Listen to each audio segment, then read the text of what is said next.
Bonne journée à tous, j'espère que vous allez bien. On est aujourd'hui jeudi le 12 décembre de l'an 2024. Donc une bienvenue à ce cours, la sagesse que donne l'Écriture. On est rendu à la 14e séance, 14e et dernière séance. Donc je vous dis tout de suite pour ceux que ça intéresse, les 14 séances seront compilées dans mon blog, dans le fichier au nom du sujet du cours, qui est la sagesse que donne l'Écriture. Donc, d'ici une semaine, je vais publier ça. S'il y en a qui veulent reprendre toutes les séances là, dans un même cadre, vous allez pouvoir le faire à ce moment-là. Ensuite, j'aimerais prendre le temps de remercier tous ceux qui ont soutenu notre Église pendant la session, évidemment. Je rajoute souvent l'adresse dans les commentaires en bas de la chaîne YouTube, là, pour ceux qui voudraient faire un don à l'Église en chemin, qui soutient l'effort de secours. Alors voilà pour ça.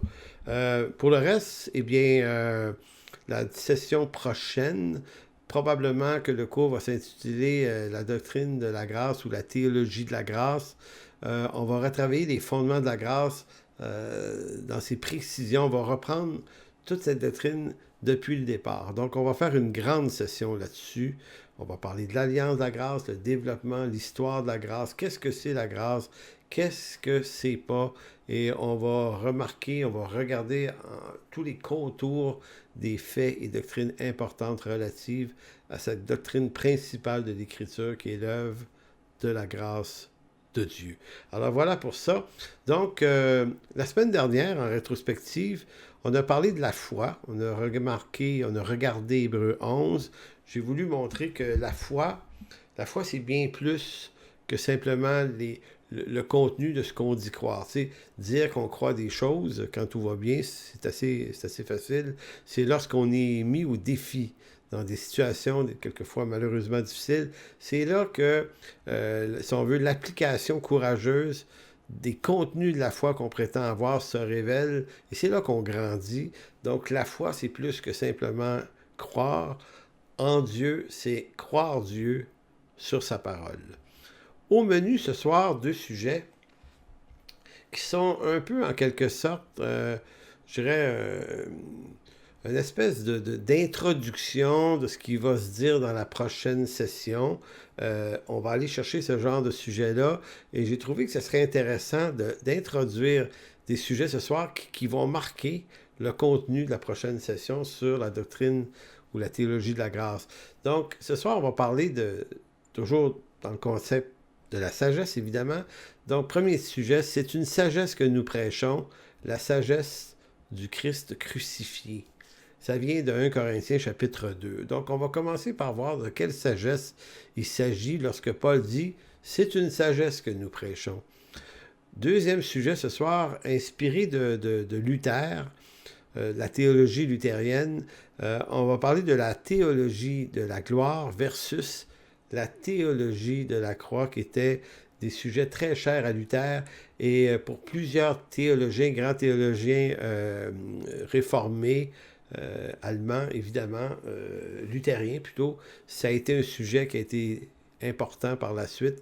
Et c'est quelque chose auquel on est moins habitué chez les évangéliques. En tout cas, dans bien des cas, c'est pas une théologie qu'on connaît très bien, qu'on défend super bien, parce que nous, on est habitués à notre théologie, on a l'impression qu'on est la septième merveille du monde, nous les évangéliques, on lit notre Bible, et des fois, on tend l'oreille à des théologiens qui sont extérieurs à nos familles d'église, et là, on découvre qu'il y a des richesses, des points, des approches qu'on n'avait pas vues, puis qui sont des fois, quelquefois, même plus riches que celles qu'on défend. Bon, venons-en au premier sujet. C'est une sagesse que nous prêchons. Donc, l'une des formes d'égarement les plus présentes, je dirais, dans le christianisme actuel, puis c'est pas la première fois que j'en parle, c'est l'égarement qui consiste à articuler l'Évangile de manière à le rendre absolument agréable aux non-chrétiens. C'est très, très fréquent qu'on fait ça aujourd'hui. C'est-à-dire qu'on se dit que si on veut que les non-chrétiens se convertissent, ben, faut changer la façon qu'on a de faire l'Église. Donc, faut enlever les écueils, faut enlever ce qui peut choquer, faut trouver une façon de créer un esthétisme qui rende ça attirant. Donc, c'est comme si on se disait, le culte du dimanche, c'est pour l'Église. En fait, c'est pour les incroyants. En fait, c'est pas tout à fait juste de penser ça. Et on va expliquer ça On va expliquer pourquoi ça ne peut pas être ça. Paul nous dit dans ce texte de 1 Corinthiens 2 que je vais lire tout à l'heure, que la sagesse que nous prêchons, c'est une sagesse qui est à la fois mystérieuse et cachée pour l'incroyant.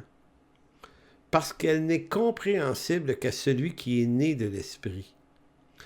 Toute tentative de rendre ce message attirant, par toutes sortes de moyens, séduire l'incroyant, ça peut être compris comme une tentative frauduleuse qui relève d'une vraie compréhension de ce que c'est vraiment l'Évangile. En d'autres mots, il ne nous est pas réellement permis d'atténuer les angles de l'Évangile. Il est puissant dans sa facture telle que la Bible nous le donne. Lorsqu'on commence à dire « oui, mais on va taire certains sujets parce que c'est pas très populaire dans notre temps », bien, on commence déjà à gruger. Je comprends qu'il faut être sage aussi dans la manière d'adresser les sujets, là.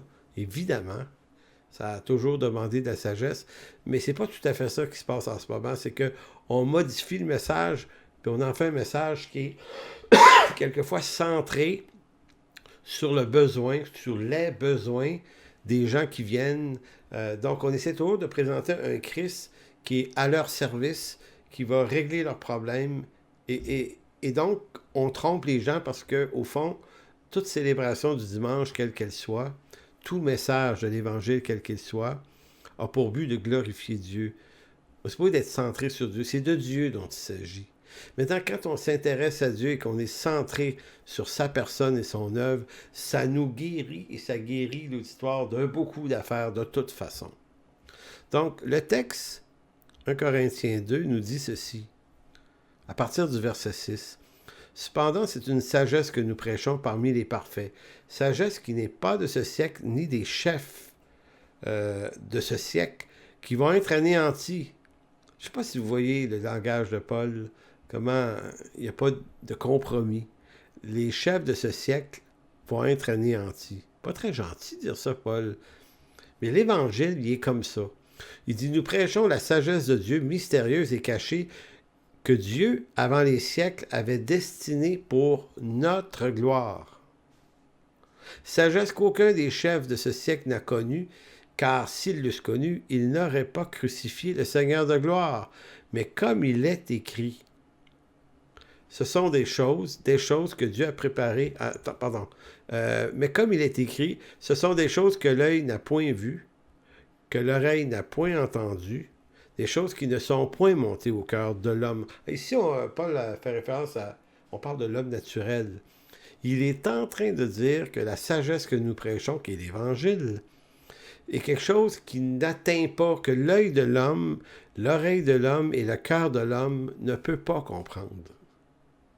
Donc, si on essaie de le modifier et de le rendre absolument compréhensible et écoutable et visible à l'homme naturel, il va falloir faire de ce message-là, le compromettre dans une version complètement naturelle pour le rendre raisonnable à l'homme naturel, en vue, dans une certaine mesure, que l'homme naturel puisse raisonnablement s'y convertir. Mais s'il se convertit à ça, ben, il se convertit à un message naturel. Je ne sais pas si vous me comprenez. Donc, c'est pas à l'Évangile de Jésus-Christ qui se convertit, c'est à autre chose qu'on a remasterisé. Donc,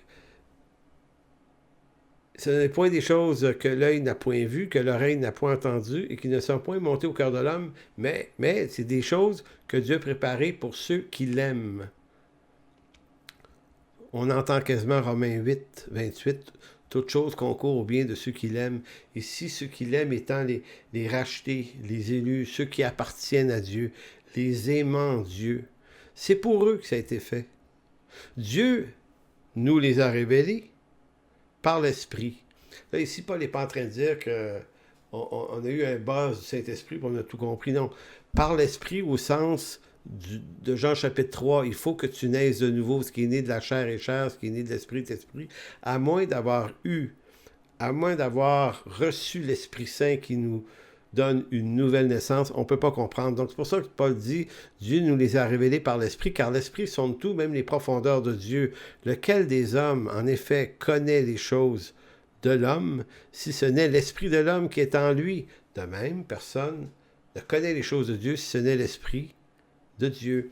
Il redit presque ce que Jésus avait dit à Nicodème. Ce qui est né de l'esprit est esprit, ce qui est né de la chair est chair.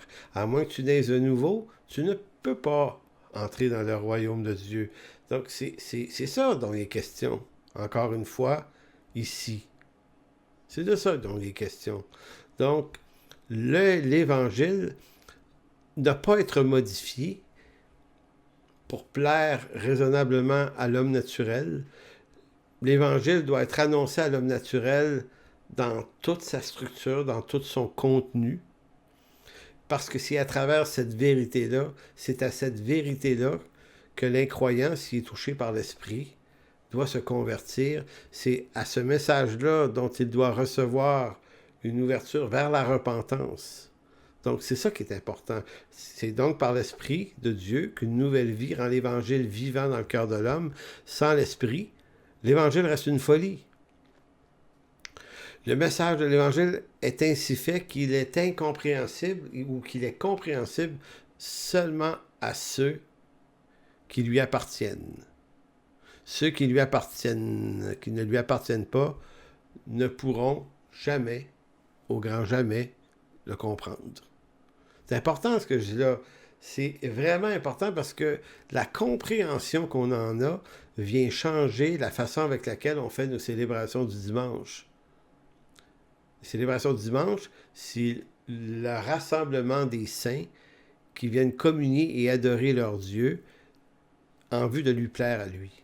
Mais nombreux sont les chrétiens qui ne résistent pas à la tentation d'enrober le message de l'Évangile d'un crémage plus sympathique en pensant que les gens se convertiront davantage si on arrange le message pour le rendre sympathique. Or, ceux qui se convertissent à un évangile dépouillé du message de la croix et du renoncement et de la mort à soi-même, en réalité, ils se convertissent à quoi? Ils se convertissent à un évangile qui les trompe, parce que c'est pas ça tout à fait l'évangile. Donc, on est dans une période de l'histoire où on veut un christianisme moderne, hyper moderne et décoincé. C'est comme ça. Ici, ce qui est recherché, c'est l'évitement à tout prix des sujets bibliques qui pourraient offenser un éditoire dont une partie est gagnée aux valeurs du monde postmoderne libéral.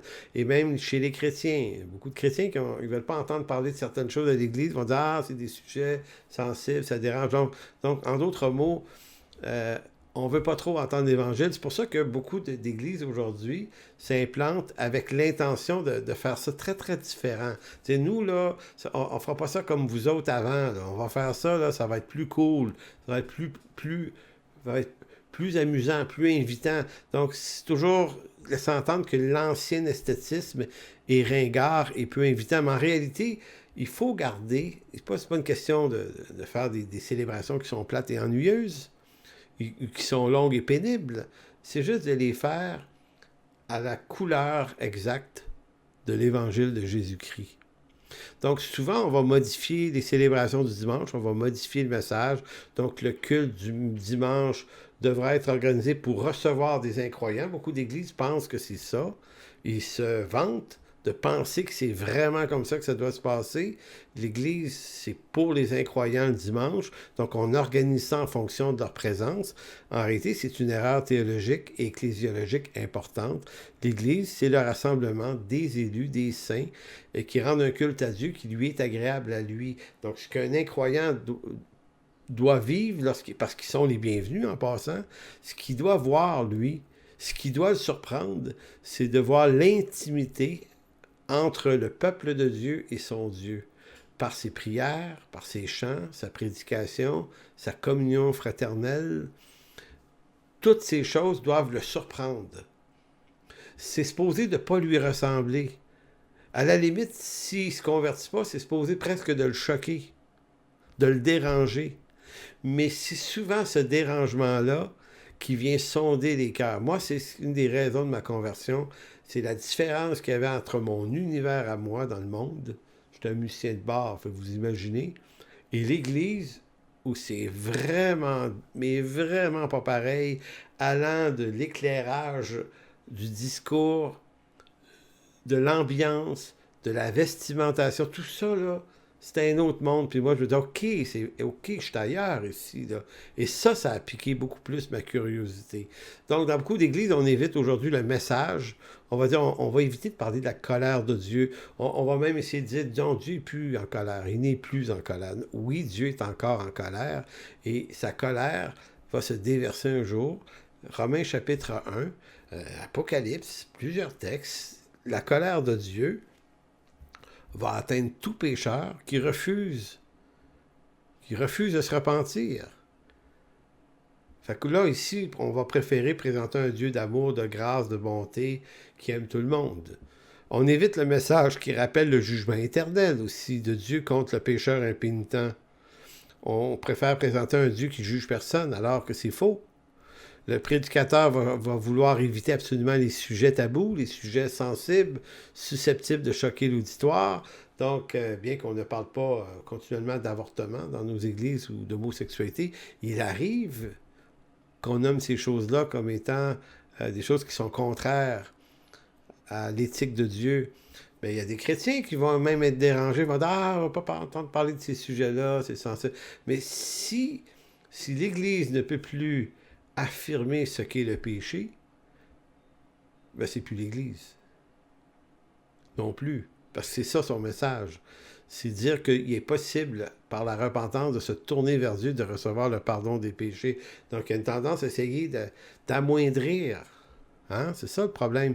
D'autres vont dire que le culte du dimanche devrait revêtir un esthétisme de joie, de plaisir, de fête, une ambiance où l'incroyant ne sera pas confronté à son péché, mais attiré par l'ambiance festive.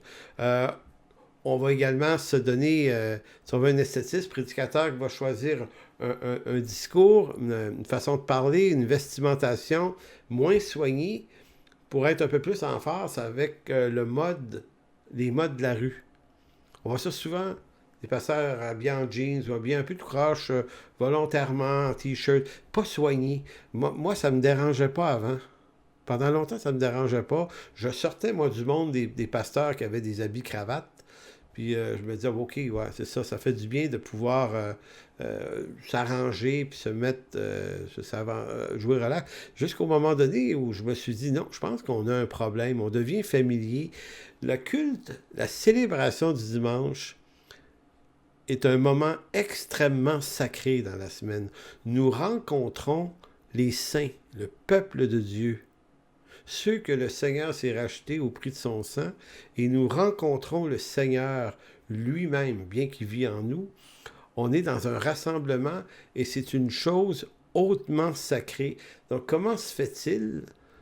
Comment on a fait, et je me le dis à moi-même, comment on a fait pour passer d'un esthétisme où cette noblesse était représentée à un esthétisme où, à un moment donné, on se dit, non, c'est comme aller à la plage, aller à l'église. Mais en fait, non, c'est pas comme aller à la plage du tout. Si vous aviez à rencontrer un ministre, un premier ministre, un maire, un dirigeant d'entreprise ou une personne de haute importance, vous prendriez le temps de vous vêtir comme il faut. Mais pourquoi on ne le fait plus à l'église?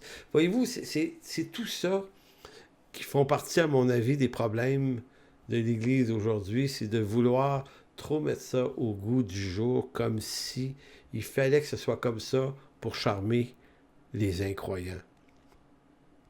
Donc, l'idée ici, dans ce que je viens de dire, c'est pas de se perdre, c'est pas non plus de se perdre, de retourner aux habits cravates, puis c'est de retrouver un juste équilibre entre quelque chose qui est de bon goût. Puis d'éviter de se perdre dans un esthétisme qui n'a plus rien à voir avec la noblesse de l'Évangile. Voyez-vous, soyons vêtus de manière à honorer les croyants, à honorer Dieu lorsqu'on le rencontre. Vous savez, lorsqu'une sainte d'église, encore là, c'est quelque chose que j'aimais bien, puis aujourd'hui, ça s'est mis à me déranger depuis un an ou deux, c'est de voir une sainte d'église embourbé d'instruments de musique. On voit des pieds de guitare, puis on voit un set de drum, puis on voit des pieds de micro, puis toutes sortes de pianos partout, puis on voit plein de bébelles sur la scène.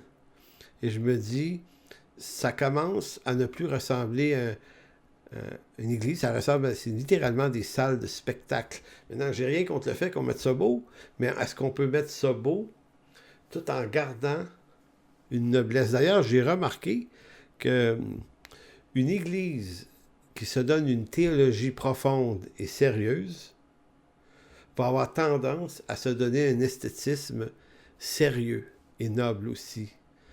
Et l'inverse est généralement souvent vrai aussi, malheureusement. Donc, la vraie sagesse dans la livraison de l'Évangile ne réside pas dans plus ou moins d'esthétisme.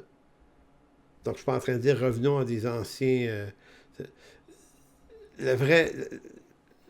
Comment vous dire? L'esthétisme doit être actuel, évidemment. On n'est pas dans les années 1950. Mais comment, tout en étant très actuel, on peut préserver la beauté, la sainteté et la noblesse du moment? C'est ça que je pense qui est important.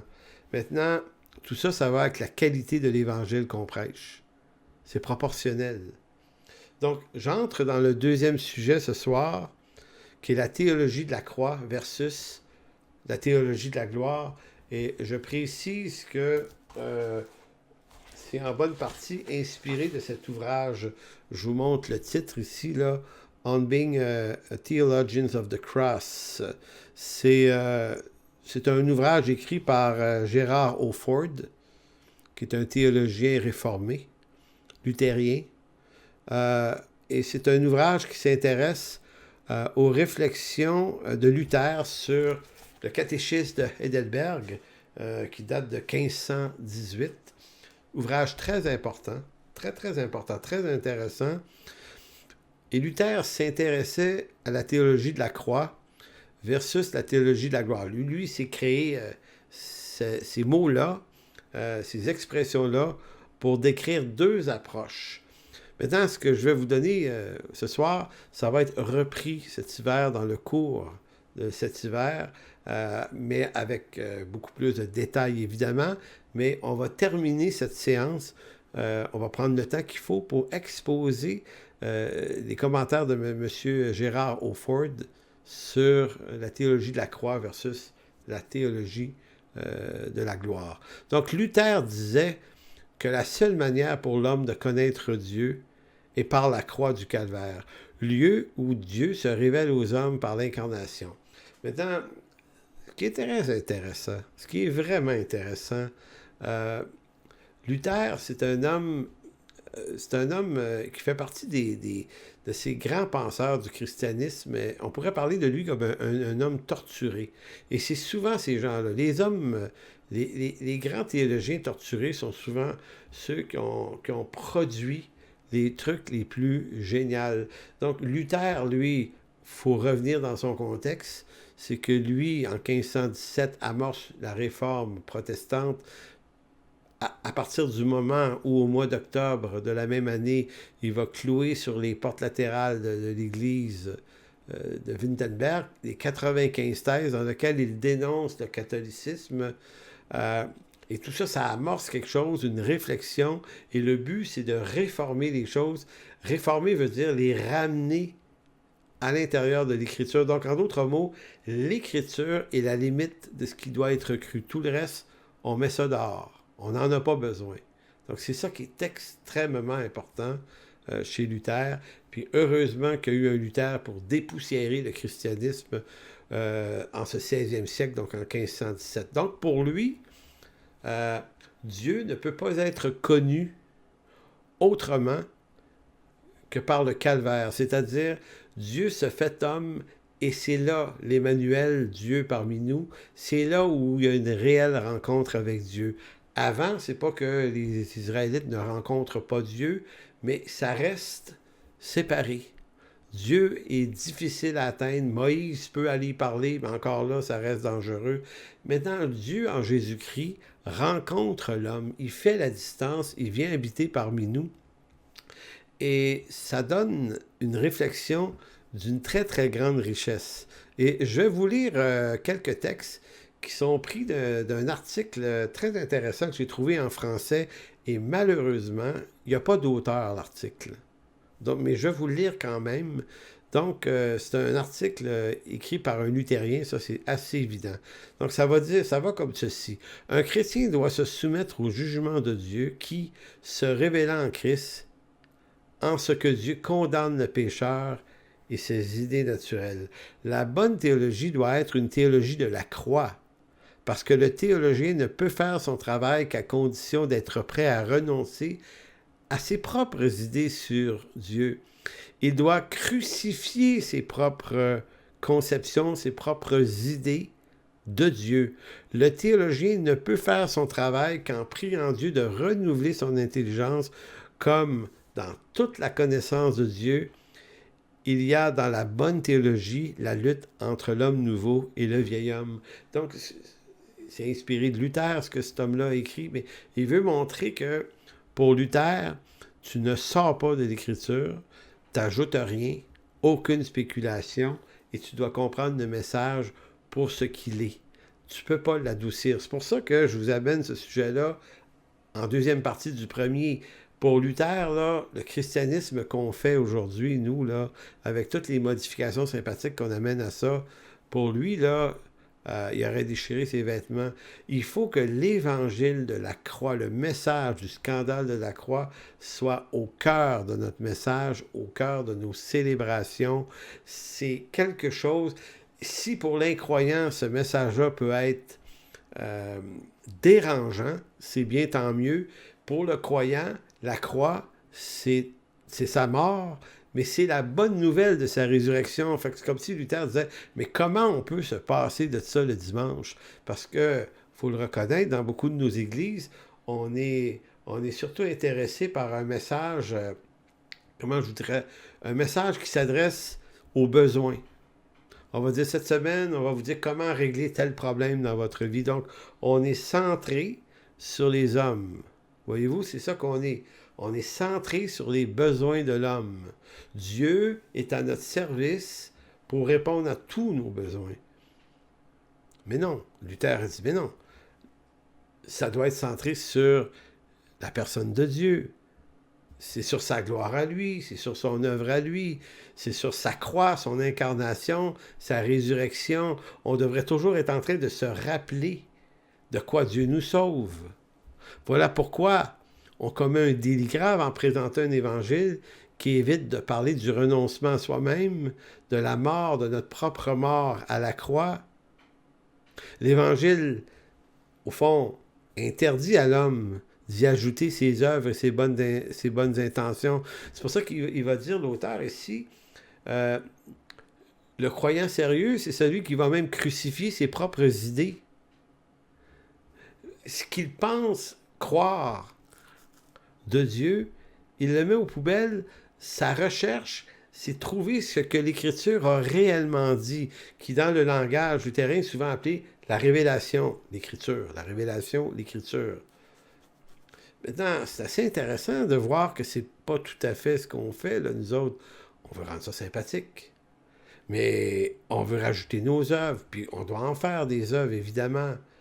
Mais nos œuvres n'entrent pas dans le calcul de l'œuvre que Dieu a fait pour nous. Comprenez-vous? Tout est une grâce imméritée et ça doit rester ainsi. Je continue la lecture de l'article.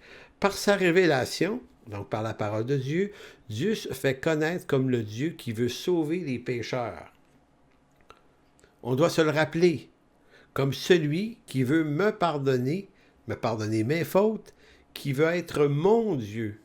Le but de la révélation n'était pas de donner des connaissances abstraites sur Dieu, de nous apprendre des vérités générales, non. Par sa révélation, Dieu veut me faire connaître ce qu'il est pour moi.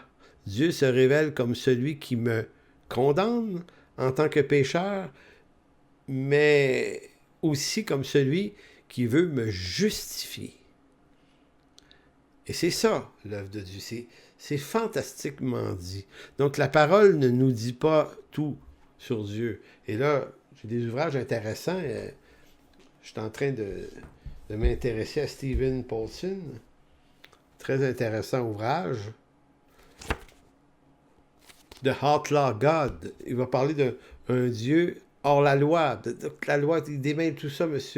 Stephen D. Paulson, un autre réformé luthérien. Très intéressant de comprendre. On n'est pas en train de devenir luthérien, c'est pas ça le but. Le but, c'est d'aller chercher des richesses qui sont là, dans les ouvrages de grands théologiens qui ont été inspirés par un grand réformateur qui est Luther. Donc, c'est fort intéressant de se rendre compte que Dieu, et c'est un des points très importants, la parole de Dieu, nous dirait Luther, ne nous dit pas tout sur qui est Dieu. La parole de Dieu, c'est Dieu qui fait le choix de nous dire ce qu'il a décidé de nous dire sur lui et son œuvre. Donc, son œuvre, elle va rester mystérieuse, elle va rester cachée, et j'ai presque envie de vous dire, on n'a presque rien vu de Dieu encore. C'est pour ça que la vie éternelle prend énormément de valeur quand on se rend compte que c'est immense qui est Dieu. Donc, ça continue, l'article, une méthode théologique qui veut donc essayer de comprendre, par exemple, qui veut comprendre la bonté de Dieu à l'égard de l'homme comme une bonté générale, dépasse ses possibilités réelles. En d'autres mots, c'est une erreur de penser ça. Penser que la bonté de Dieu est une simple bonté générale, c'est faire violence à Dieu, en d'autres mots. Beaucoup de questions doivent donc rester sans réponse. Dieu révèle aux croyants sa bonté éternelle par le fait qu'il se fait connaître comme lui, qui l'a aimé de toute éternité, comme étant celui qui l'a aimé de toute éternité. Mais nous ne saurions pas dire pourquoi le Dieu très bon n'a pas élu tous les hommes. Et là, on rentre ici dans la grande question de l'élection et la prédestination. Que vous soyez calviniste en croyant que tout est une question d'élection par préscience, c'est plutôt là que je me trouve moi-même, là, soit dit en passant, ou que vous croyez que c'est le libre arbitre. Anyway, d'une place ou l'autre, vous êtes d'accord pour dire qu'il y a des gens qui ne seront pas sauvés.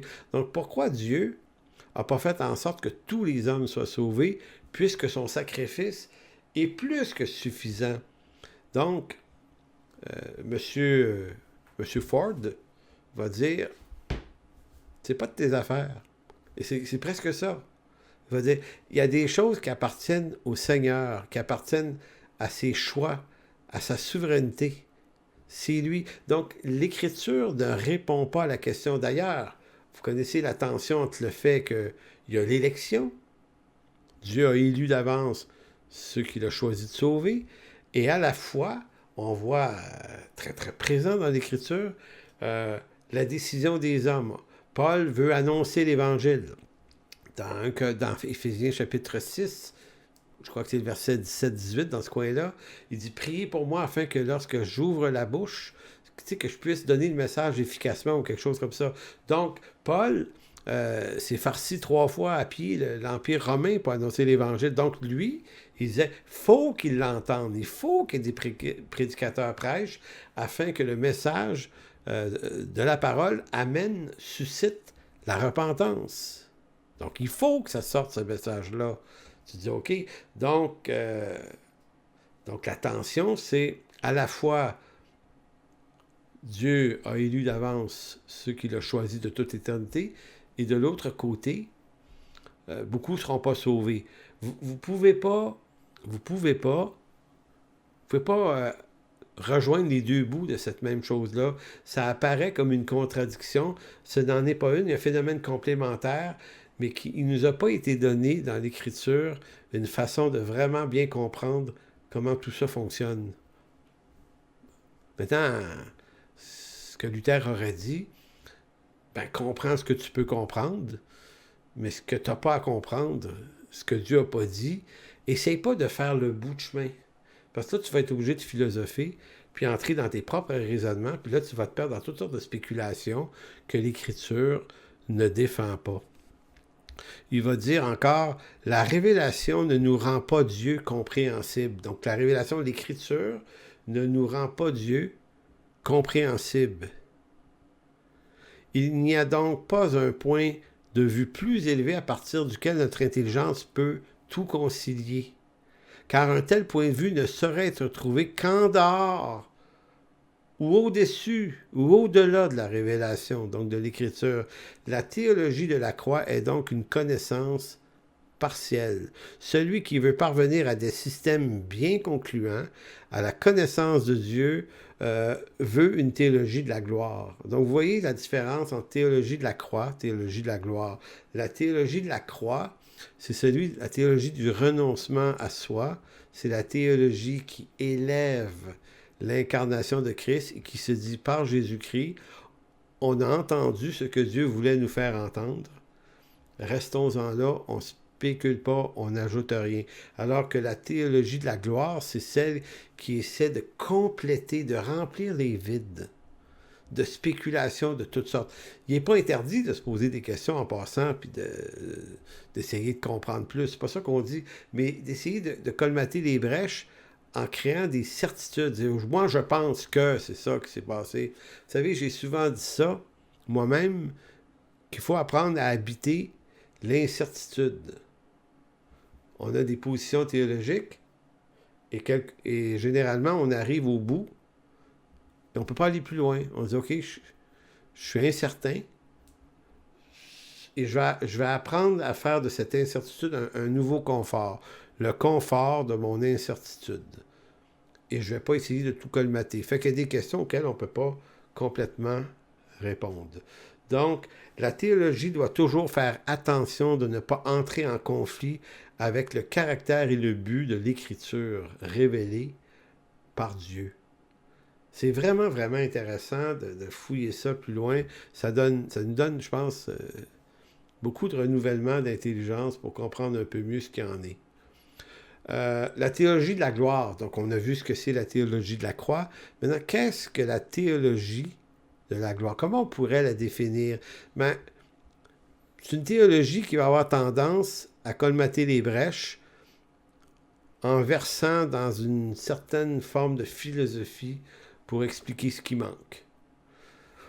On pourrait également parler de ce que je disais un peu plus tôt, une église, un christianisme qui verse dans une certaine philosophie pour adoucir les angles du caractère de Dieu. Ça peut être ça aussi.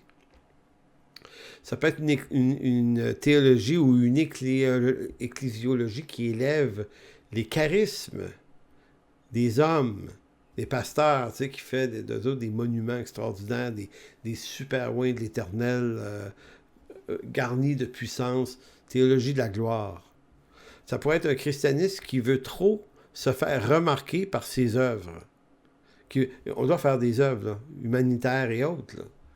Mais quand on veut trop le montrer, ça veut dire qu'on est coincé dans la théologie de la gloire. Encore là, on essaie d'amener ça, de dire, regardez comme on est bon, nous autres les chrétiens, on fait ceci, on fait cela, on se pose pendant qu'on fait ça, on aide des gens déménagés, on aide des pauvres sur le bord de la rue, on aide des Africains, puis on doit faire ça. Mais c'est quand on a envie de dire aux gens de ce monde, voyez-vous comment on n'est pas si inutile que ça, là? Regardez le bien qu'on fait partout.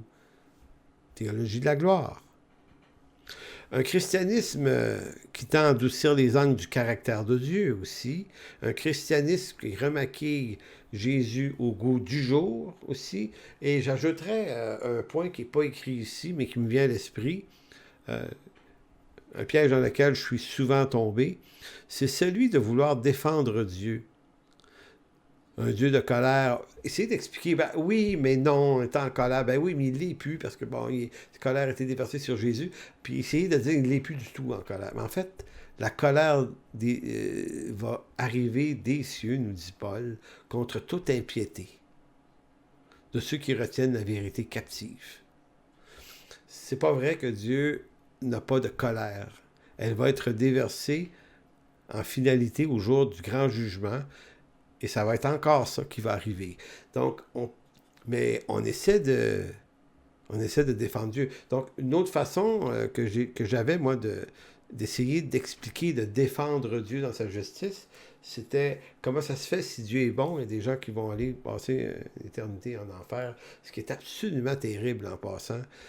Donc, comment...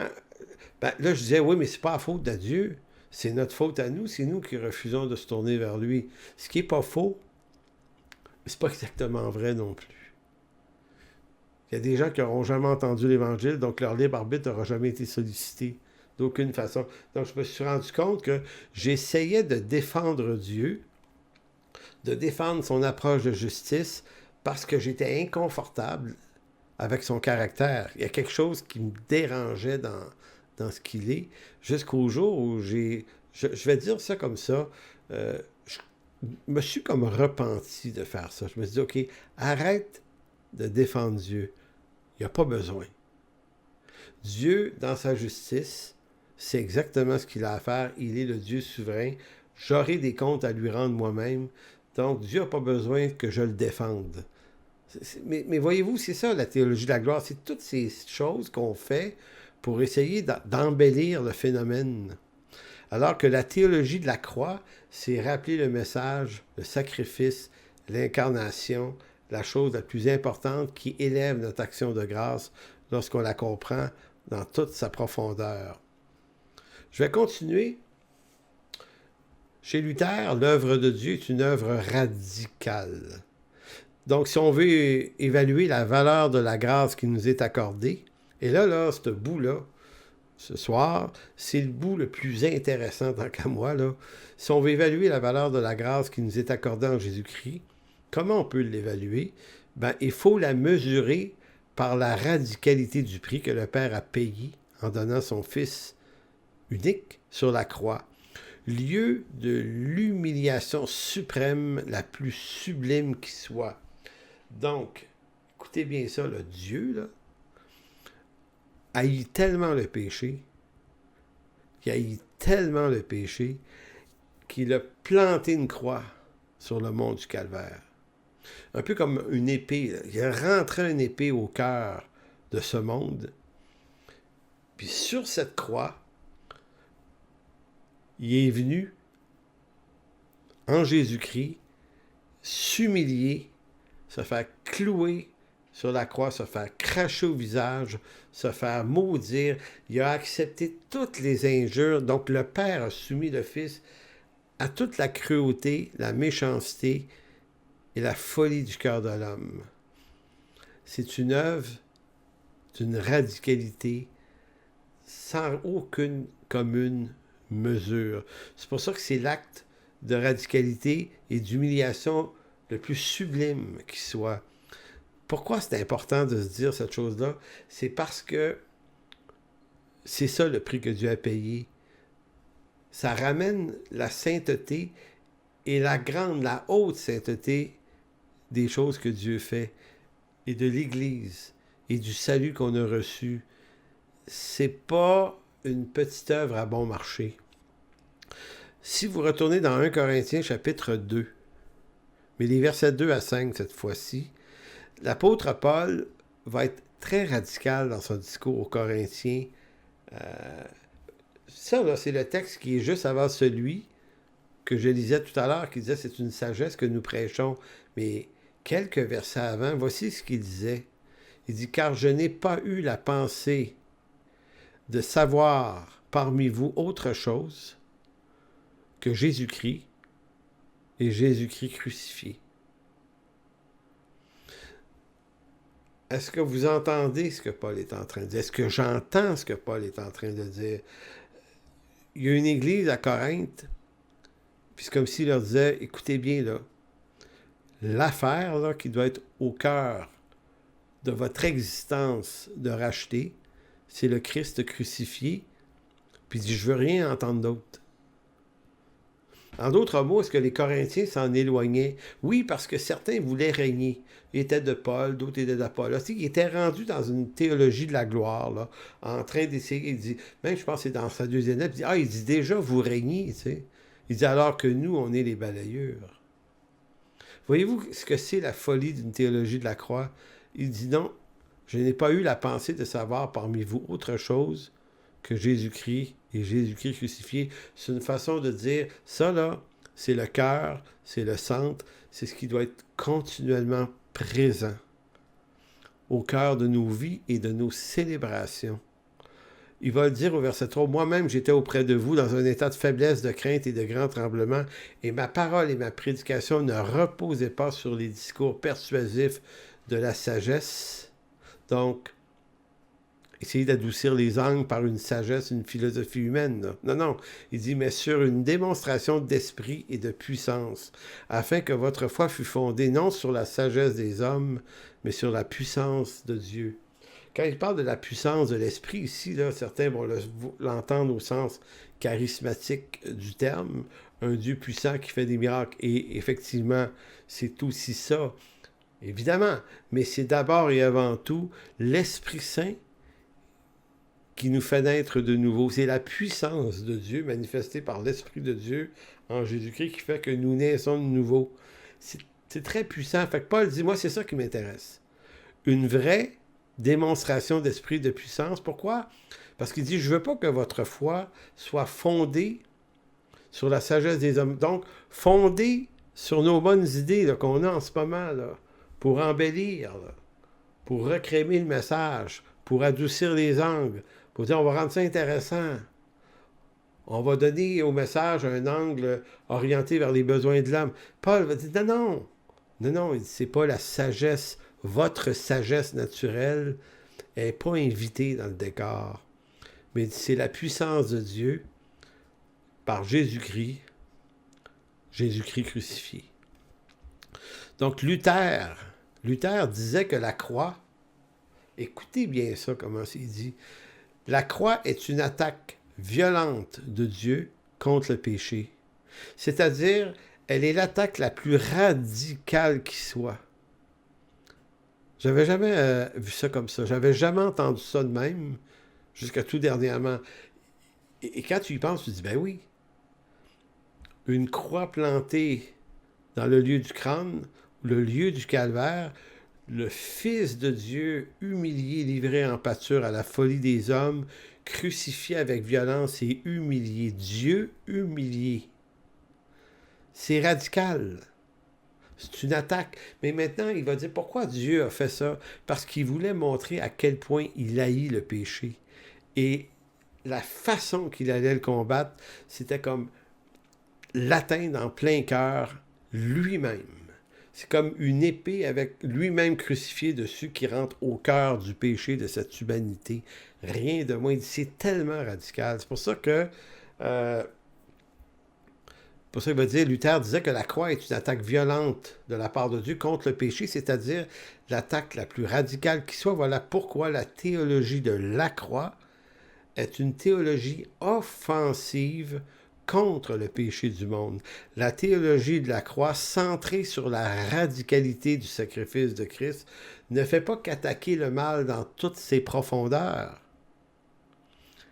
Elle attaque tout autant, sinon plus, le bien de l'homme religieux qui se croit juste devant Dieu par ses propres œuvres et sa piété. Souvenons-nous là, que le péché, c'est pas juste le mal, c'est le bien qui est le produit de l'arbre de la connaissance du bien et du mal. Donc le bien qui produit une justice propre qui fait qu'on pense qu'on est meilleur que tout le monde. Donc c'est aussi tout ce mal qui s'incarne à travers le bien qu'on pense faire. Donc c'est la radicalité de l'œuvre qui vient assassiner toute motivation humaine pour n'être qu'un don gratuit offert en pure grâce. L'œuvre de la croix qui entraîne dans une mort radicale le Christ est aussi l'œuvre par laquelle le pécheur est donc radicalement sauvé. Ainsi, aussi radicale est la cruauté de la croix pour le Christ crucifié, tout autant est radicale la grandeur de l'œuvre qui nous sauve de la mort éternelle. Et là, c'est là que l'adoration apparaît parce que c'est radical. Je parle de la violence radicale. Christ est radicalement mort pour dire hey, c'est tough, c'est rough. Mais attendez, le beau côté de l'affaire, c'est est radical tout autant le salut qui en découle. La grâce qui m'est offerte est de la même radicalité. C'est extraordinaire de voir ça. Mais il y a plus que cela. Si l'œuvre de la croix nous donne la vie, cette même croix nous précipite dans la mort en Christ. Et qu'est-ce qu'on veut dire par là? Romains 6,3. Ignorez-vous que nous tous qui avons été baptisés en Jésus-Christ, c'est en sa mort que nous avons été baptisés. Nous avons donc été ensevelis avec lui par le baptême en sa mort, donc on a été placés dans cette radicalité-là, afin que, comme Christ est ressuscité des morts pour la gloire du Père, de même nous aussi, nous marchions en nouveauté de vie, donc avec une nouvelle vie. En effet, si nous sommes devenus une seule et même plante avec lui par la conformité, le mot grec conformité, ça veut dire selon la même image. Nous sommes devenus une seule et même plante avec lui, selon la même image à sa mort. Nous le serons aussi par la même image, la conformité, à sa résurrection. Donc, quand on comprend ça, on se dit, OK, mon salut n'est pas juste assuré. Il est plus qu'assuré parce que le prix payé par Dieu est tellement radical que le salut qui m'est offert est radical tout autant. Christ est mort pour nous, mais pas seulement. Il nous a immergés. Le mot immergé, là, dans sa mort, c'est le verbe baptizo, baptiser. Il nous a baptisés dans sa mort. C'est-à-dire qu'il nous a plongés et entraînés avec lui dans sa mort. Donc c'est pour ça qu'on dit en Christ, à la croix, nous sommes morts. De telle sorte que sa mort et sa résurrection deviennent notre mort à nous, mais aussi notre résurrection. Si la croix est un lieu de châtiment radical, non moins radical est l'œuvre qui nous ramène à la vie par sa vie de résurrection. Étant devenu une seule et même plante avec lui par la conformité en sa mort, puisque le Christ est ressuscité des morts, il nous est impossible qu'il nous arrive autre chose que la résurrection au jour de notre mort ou de son retour final.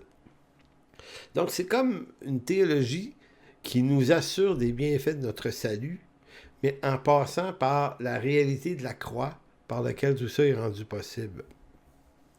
La question la plus fondamentale ici n'est plus de savoir si nous sommes actuellement dans la chair. Évidemment qu'on l'est encore pour peu de temps, mais c'est plutôt la vraie question qui devient, c'est qui n'en sommes-nous devenus en conformité à sa mort? C'est ça là, qui est le plus important pour nous. Vous allez dire, ouais, mais on pêche encore. C'est un problème encore, la faiblesse humaine. Mais nous, notre regard se tourne vers le sacrifice de Christ qui nous a affranchis des conséquences éternelles de cette condition. Je m'en vais vers la conclusion. Tout chrétien est officiellement et juridiquement un être crucifié avec Christ. Et de ce fait, il est aussi un ressuscité avec Christ. Ces deux conditions sont inséparables l'une de l'autre. Vous ne pouvez pas dire, oui, Christ est mort pour moi, mais je ne suis pas sûr de pouvoir ressusciter avec lui, ça va dépendre. C'est insensé. C'est incompatible avec l'Évangile. C'est une contradiction. Si j'ai été fait une seule plante avec lui, en sa mort, ben je suis une même plante avec lui en sa résurrection. Galates 2, 19 et 20 nous dit « Car c'est par la loi que je suis mort à la loi afin de vivre pour Dieu.